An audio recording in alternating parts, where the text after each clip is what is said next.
চমকে চলেছে একা পথে। অনেকদিন পরে মোটরসাইকেল নিয়ে বার হয়েছি, পুলিশের কোনো ঝামেলা নাই, হেলমেট ছাড়া বার হয়েছি। যাই একটু শহরে টাউনের মধ্যে একটু ঘুরে আসি। এই বেটা শালা তুই দাঁড়া তুই হেলমেট ছাড়া তুই রাস্তায় বার হয়েছিস মানে তোর গাড়ির কাগজ আছে? দেখি তোর গাড়ির কাগজ দে, গাড়ি স্ট্যান্ড কর, নাম গাড়ির থেকে নাম। আরে স্যার আপনি ছাড়েন তো স্যার, আমার কাছে আমি টেডি বিয়ার, আমার কাছে কাগজপত্র সব আছে।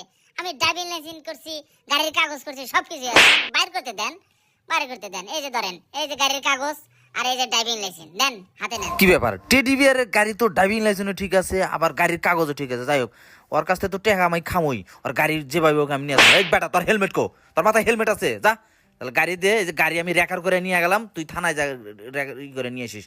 আর হলে আমার নাম্বার আছে, আমার নাম্বারে ফোন দিস। যা যা যা যা যা যা এখান থেকে যা। স্যার কাজটা করলেন ঠিক করলেন না কিন্তু স্যার, আমার টেডি বিয়ারের গাড়ি আপনি কিন্তু নিয়ে গেলেন। এখন যাই আমি থানাতে যাবো, থানা থেকে মামলা করবো।